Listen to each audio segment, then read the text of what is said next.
She held the cold stovepipe elbow against the cabin's pine wall and marked a second soot-black circle while the men at the clearing laughed under their breath. "You'll send sparks into your own boards," one warned, as if he were talking to a child. Jacob kept his sleeve over his mouth, eyes watering, as dawn smoke rolled back down and crawled across the floor. Outside, the north wind pressed low over the hill, already gathering for the long, cold spell. Sarah did not argue. Had she laid a strip of sheet iron on the table, kneaded gray clay in her palms, and set the iron to the mark again, quiet, as if the cabin itself had asked for it. The cabin sat in a timber clearing outside Fort Kearny, where the grass had been burned off to bare earth, and the stumps still showed fresh saw marks. In summer, the place felt open and clean. But in late fall, the same openness let the wind come straight in from the rise north of the roof and shove itself down any hole it could find. That Sarah Boone was 67, and she had lived long enough to stop guessing at weather. Jacob Boone was 8, and he had begun to fear mornings because the first thing he tasted each day was smoke. It had started as a nuisance and then turned mean. 3 mornings in a row, just before first light, the stove would take its fire like it always had. The kindling would crackle. A ribbon of heat would lift from the iron top. And then the wind would change on the hill, and the smoke would hesitate at the old pipe overhead, as if it had met a closed door. It would come back down into the room in a gray, rolling sheet and settle where a child's face sat lowest. Jacob would cough until his eyes filled. He would blink hard and try to be quiet, because he knew Sarah heard it and did not like hearing it. When he could not stop, she would open the door just enough to spill the smoke outside, and the cold would slap them both in the same moment. Afterward, she would stand with her palm on the wall beside the pipe and her ear tilted toward the boards, listening for a draft, the way other people listened for voices. The nearest homesteaders had stopped by after the second choking morning. They came in pairs, boots leaving mud and dry needles on the floor. They talked as if the stove were a horse that had gone sour and needed a man's hand. One said the pipe was too long. Another said the wood was green. A third said Sarah should burn hotter and stop babying it. Sarah answered them with nods and short words, because she did not need their pride mixed into her air. When they left, Jacob watched from the trundle bed, blanket around his shoulders. "Will it catch?" he asked, and his eyes went to the wall, like he expected flame to be hiding there already. "It catches if you give it something to bite," Sarah said. She did not soften her voice, but she did not sharpen it either. "Wood catches, paper catches, a dry board catches. Clay does not." Jacob knew what clay felt like. It was the heavy gray earth Sarah dug from the creek bank when the ground was still soft enough, the same clay she used to patch a crack between logs or seal a gap under the door. She kept it wrapped in a damp cloth so it stayed workable. He had never seen her knead it the way she did now, thumbs pressing, folding, pressing again, was as if she were making bread that could stop smoke. By mid-morning, when the light had cleared the treetops, Sarah carried the stovepipe down and laid it across 2 cedar blocks. Soot fell in a dry rain onto the floor.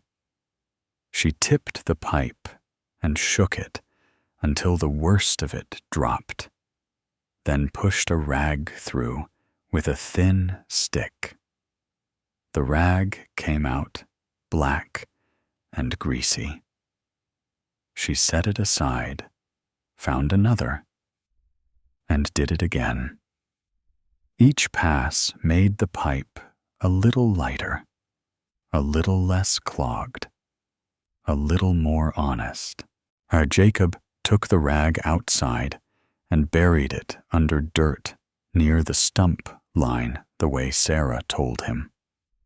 He came back in with his fingers stiff from cold. He looked at the round hole in the ceiling where the pipe had gone up, at the shadowed collar of boards around it.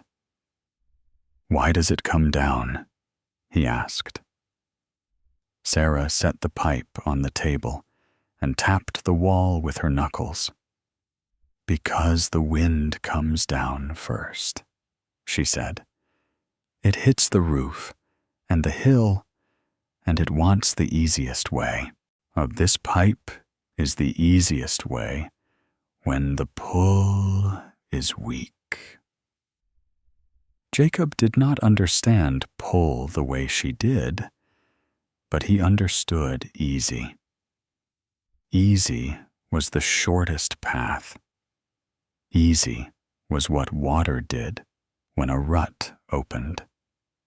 Easy was what the cold did when a seam loosened.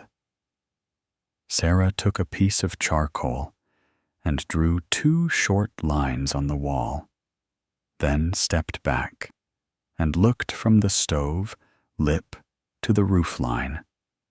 She walked outside and stood with her face turned to the rise north of the cabin. The hill was not high, but it sat close, and the wind slid over it like water over a dam. She watched the tops of the cleared saplings bend. She watched a few dry leaves lift and spin in the air beside the eaves, and then slap down hard against the boards. When she came back inside, she did not speak right away. She moved the stove a finger's width, checked the distance from iron to wall, checked again. She placed the elbow against the boards at a lower level than the old run, and held it there until her arms settled. And then she marked the circle that the men had laughed at. She did not have a blacksmith's shop. She did not have spare money to buy new pipe or a proper thimble.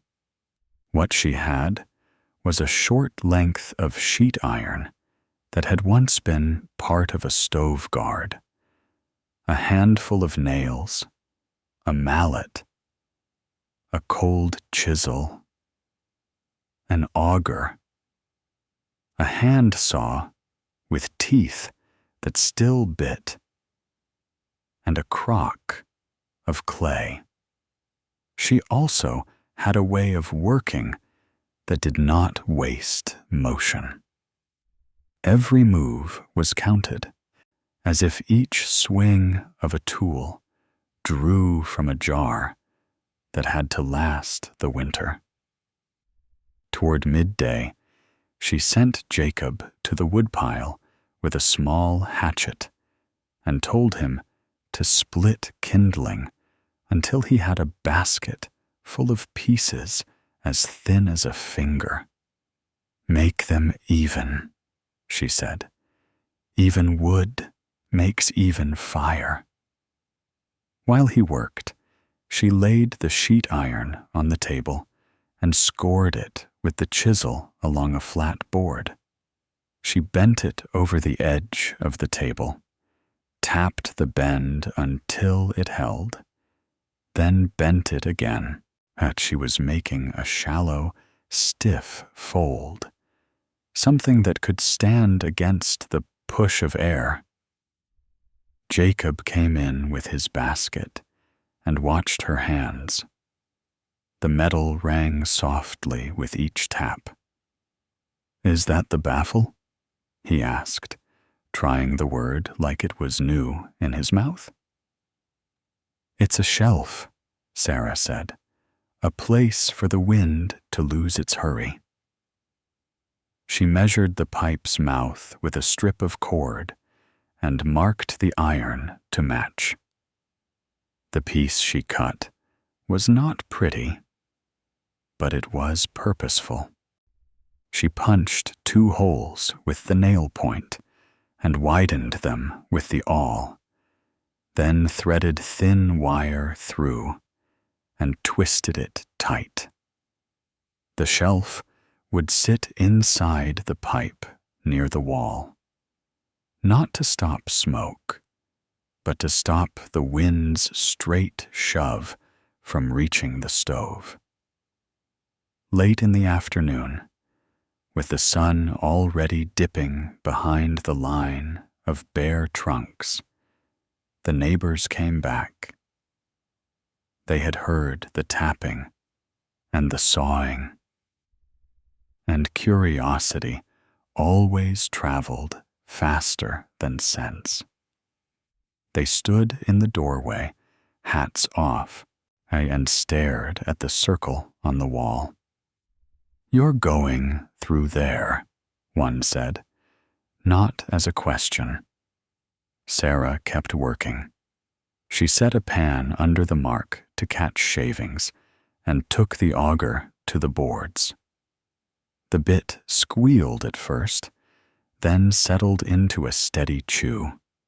Wood dust fell into the pan. She bored a ring of holes along the circle, close enough that the wall between them looked like lace. The men shifted their footing and looked at each other. One cleared his throat. "That's your wall," he said, as if reminding her she owned the mistake. Jacob felt his stomach tighten. He could already see flame licking along the boards in his mind. He could already hear the panic he had only imagined because he had never seen a cabin burn. But he had seen grass fire run, and he knew how hungry it looked. Sarah straightened and looked at Jacob, not the men. "Bring the bucket," she said. He brought it from the corner where it sat, half full from the last trip. She dipped her hand, wetting her palm, and pressed it flat against the boards around the marked circle. She held it there until the wood darkened with moisture. "Dry boards take a spark," she said, mostly for Jacob. "Wet boards don't take it so quick." She took the hand saw and began to cut between the auger holes. The saw teeth rasped, the sound clean and rough. The circle loosened piece by piece until she could lift it out with the tip of the knife. A cold air slid through the new opening and made the room feel suddenly larger and more dangerous. Jacob heard one of the men draw in a breath. "There," the man said. "Now you've done it." Sarah did not look up.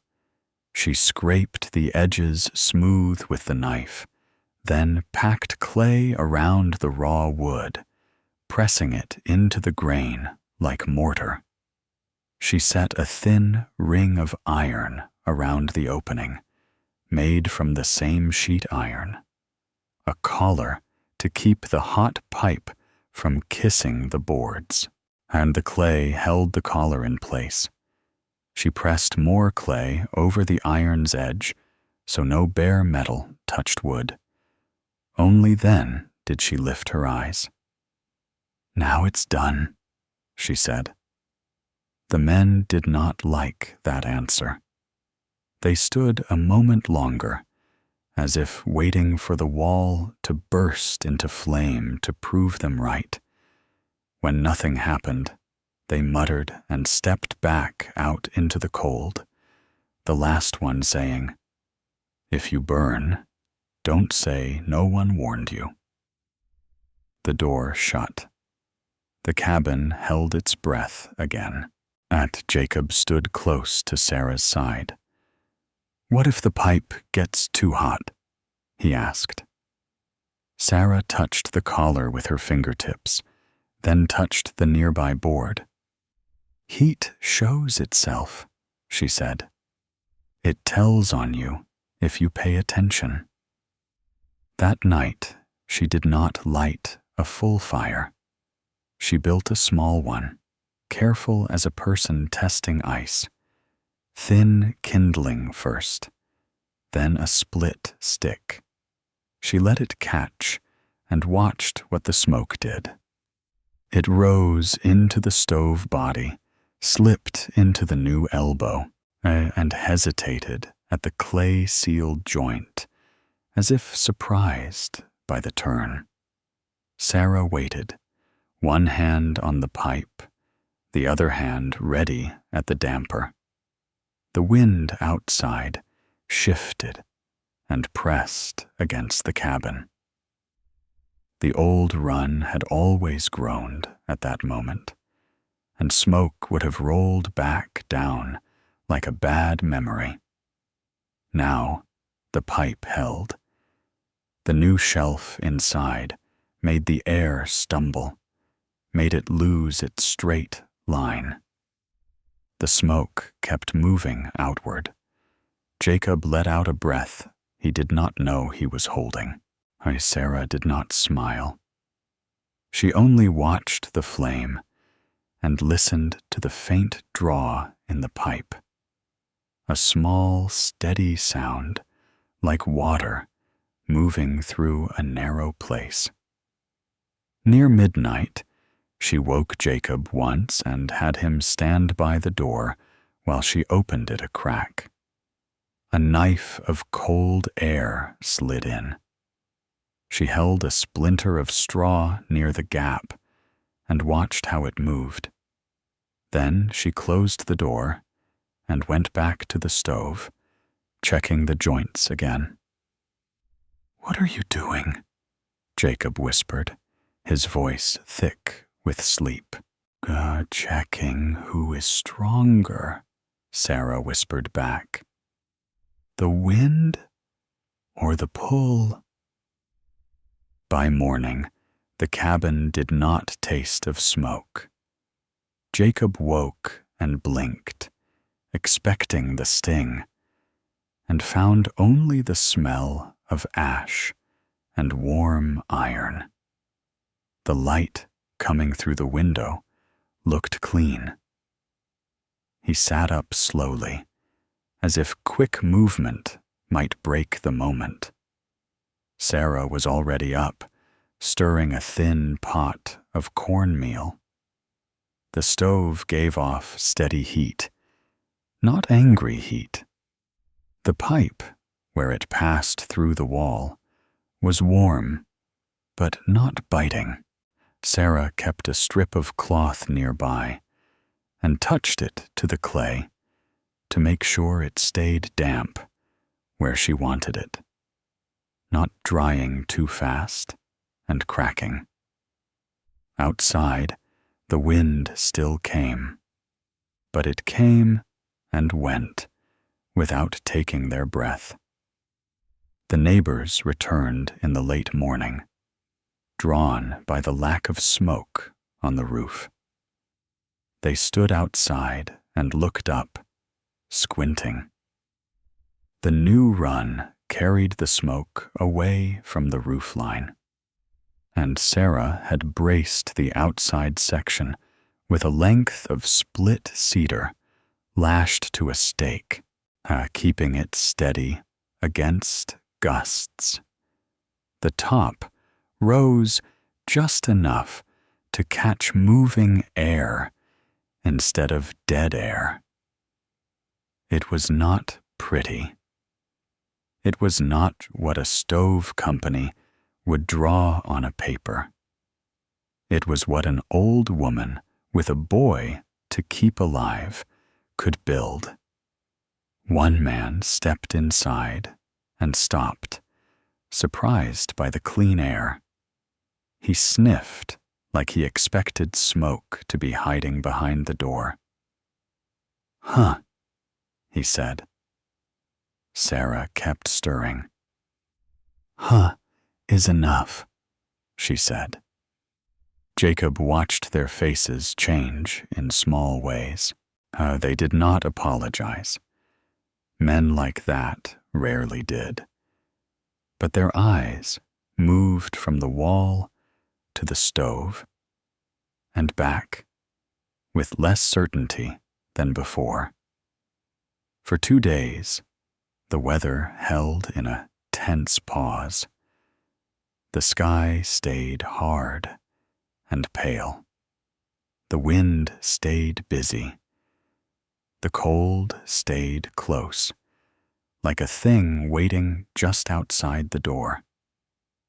Sarah used the time the way she used everything else.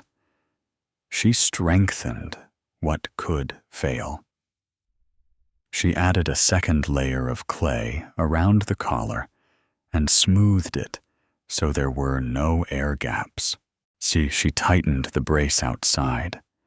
She checked the roof for loose shingles and wedged a thin slat under one corner where she felt it lift under her hand.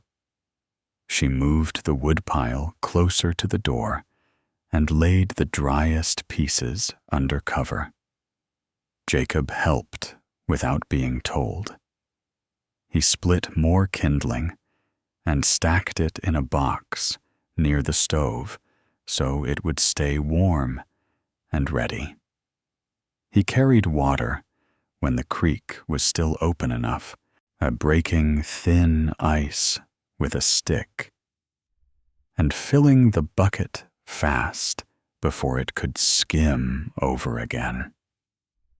Each trip, he glanced at the hill and the line of trees, watching the wind's direction the way Sarah did. On the third evening, the sky turned the color of old tin. The air changed. It stopped feeling like empty space and started feeling like something with heft. When Sarah stepped outside to check the brace, the wind hit her with a flat palm and kept pressing. She came back in and set the latch. "Stay in tonight," she said. Jacob looked at the window. Snow had not started yet, but he could feel it coming, the way he could feel a headache before it arrived. "Is it the long spell?" he asked. "It's one of them," Sarah said. She set more wood near the stove and laid a poker where she could reach it without looking. "Eat while you can." After supper, she banked the fire. She did not make it huge. A huge fire was a hungry fire, and hungry fires made people careless. She made it steady, and then set the damper at a point she had tested, not too open to waste heat, not too closed to invite smoke. The first gusts hit after dark. The cabin creaked. The roof gave a low groan. Snow began as small, hard grains that rattled against the window and then thickened into a steady hiss. The sound wrapped the cabin like cloth. Jacob sat on the trundle bed and watched the pipe. He watched the wall around the collar. He watched Sarah's hands. She was mending a tear in his blanket with slow, practiced stitches, but her attention was not on the needle. Every few minutes, she lifted her eyes to the stove, reading it. A louder gust slammed the north wall. The flame in the stove shifted. Jacob's mouth went dry. Sarah rose without hurry and pressed her palm to the board beside the collar. She held it there, then moved her hand an inch outward, then another inch. She was mapping the heat the way she might map a fever on a child. "It's fine," she said, not to comfort him, but to state a fact. The wind kept climbing. By after midnight, it sounded like the world had turned into one long rope being snapped and dragged across the roof. Snow piled against the door. The window seam hissed. Jacob dozed and woke and dozed again, each time coughing once out of habit and then realizing the air was clear. That surprised him so much it made him fully awake. He sat up and listened. The stove made small ticking sounds as the iron expanded and settled. The pipe made a faint, steady draw. The cabin smelled of warm wood and clay. At some point, close to dawn, a gust hit so hard the brace outside thumped against the wall. The pipe gave a dull knock. Jacob's eyes flew open. Sarah was already moving. She took the lantern and held it low by the wall, watching the clay ring. She checked the joint. No crack. No glowing. No smell of hot pitch. She opened the door only a finger's width and shoved her arm into the drift, feeling for the brace. Snow packed against her sleeve. The cold bit like teeth. She found the lashings by touch and tightened them, pulling the split cedar closer to the stake. Then she shut the door again and leaned her back against it until her breath settled. Jacob stared at her, wide-eyed. "You didn't go out?" he whispered. "No," she said. "That wasn't needed." He looked at the door, at the snow that had climbed halfway up the boards. What if it comes higher? "Then the drift gets dug out," Sarah said, as if she were talking about dishes. But the wind did not stop because it was tired. It stopped because it had moved on. Near mid-morning, the sound lessened. The hiss against the window softened. The cabin, for the first time in hours, felt like it was no longer being tested every second. Sarah waited anyway. She did not trust quiet too fast. She made tea from dried leaves she had saved, and she poured a small cup for Jacob first, letting him hold it with both hands and feel the heat. When the light brightened, she took the shovel and began to clear the door. Jacob helped, scooping snow with a flat board when his hands got too tired to lift the shovel. The drift had piled the way Sarah had feared. Heavy against the north side, angled across the entry as if it meant to seal them in. It took steady shoveling and a boy's small hands working close to the boards. But the stove's clean heat had kept their fingers alive enough to finish the job. Jacob did not say anything about the work. He only remembered the men's laughter and felt something in his chest loosen. By midday, the neighbors appeared again, moving through the snow like dark shapes. They had heard the storm and expected to find smoke, or worse. One man stopped at the edge of the clearing and stared at the roof, then at the wall where the pipe ran out and up. "That hold?" he called, voice rough. Sarah did not lift a hand to wave. She kept shoveling, clearing the last packed layer. When the door could open fully, that she stood and looked at them. "It held," she said. "So did the wall." They came closer, boots sinking. They looked at the clay collar, at the iron ring, at the brace outside. One man reached toward the pipe and stopped short, afraid to touch something he had warned against. His eyes went to Jacob, and Jacob's eyes did not drop the way they usually did. The man cleared his throat. "You were lucky," he said, because he could not yet say the other thing. Sarah picked up the shovel again. Luck is what people call work when it was not done by them, she said.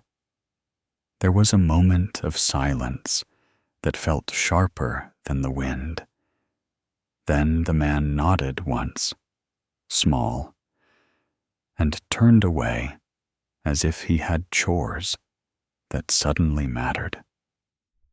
That afternoon, Sarah rebuilt the fire properly for the first time since the storm began. She used thicker splits and let the stove come up to a strong, steady heat. She watched the pipe the whole time. The shelf inside did its quiet job, letting smoke move outward, while the wind moved past, without forcing itself back in. The outside run carried the smoke above the roofline and away from the dead air near the hill. Jacob sat close enough to feel the warmth on his shins. He held a strip of bacon Sarah had fried in the pan, and the smell filled the cabin without the old bitterness of smoke. He ate slowly, savoring not just the food, but the ease of breathing. Later, when the light began to fade again, and he brought Sarah the cloth she kept for the clay. "Do you want it wet?" he asked. "Yes," she said. "Not soaked, just alive." He dipped it and wrung it carefully, then pressed it where she pointed. His fingers left small prints in the clay. He looked at the circle of iron and the smooth gray seal around it.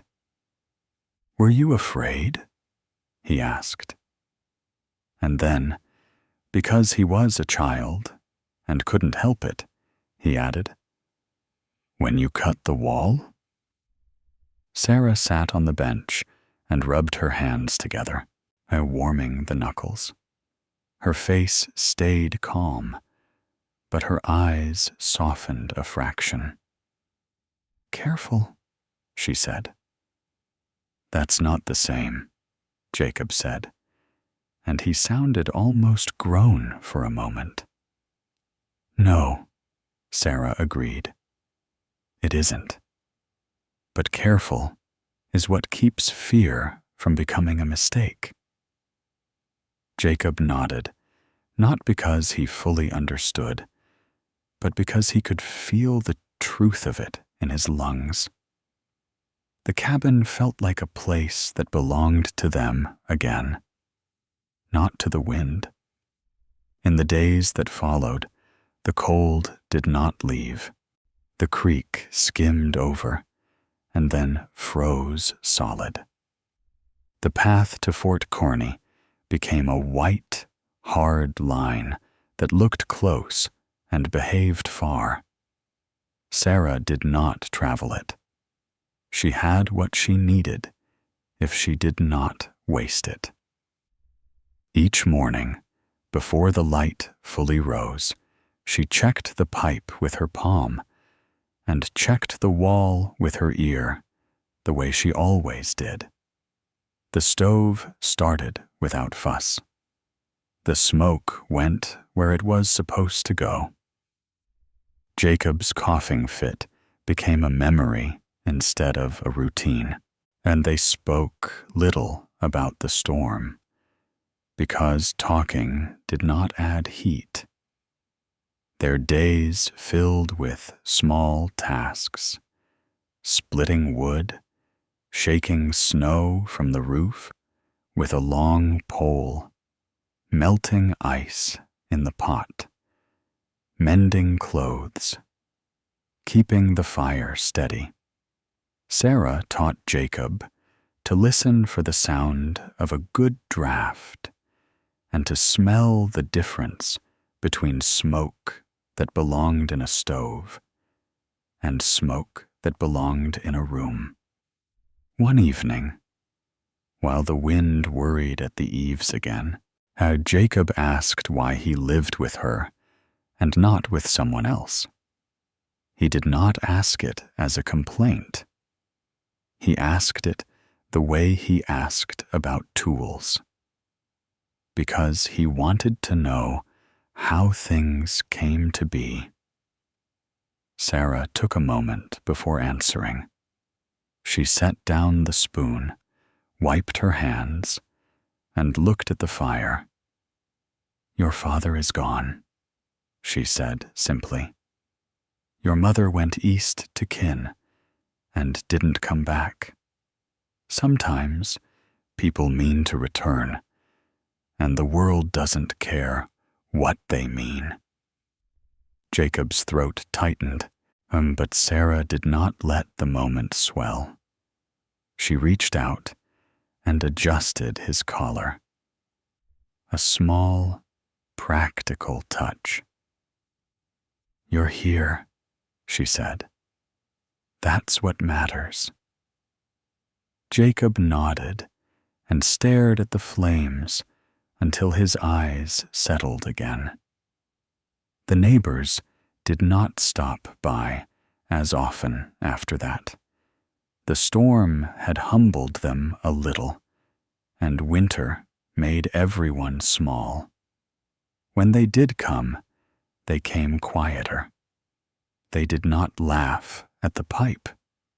One even asked Sarah, in a grudging tone, how she kept the smoke from backing down, and Sarah told him without pride, because pride did not keep people warm either. "Wind wants the easy way," she said, the same way she had told Jacob.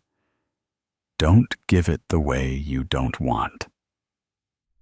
When the second hard blow came later in the season, it tested the cabin again, but not in the same way. The stove kept drawing. The wall stayed cool enough to trust.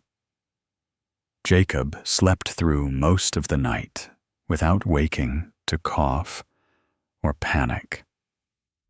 Sarah woke anyway, because that was what she did. But she woke to check, not to fear. Near dawn, after the worst of it passed, she sat at the table and watched Jacob sleep. The boy's mouth was slightly open, his breath easy. The stove gave off steady heat. The pipe gave its quiet pull. Sarah did not think of the men's warnings anymore. She did not think of proving anything. She thought only of what had to hold and what had held. The cabin did not care about talk. It cared about clay pressed into gaps, iron kept from wood, wind turned aside, and a steady fire made with even kindling. When Jacob woke and sat up, rubbing his eyes, he looked at the wall and then at Sarah. "It didn't come back down," he said, more statement than question. "No," Sarah said. "It didn't."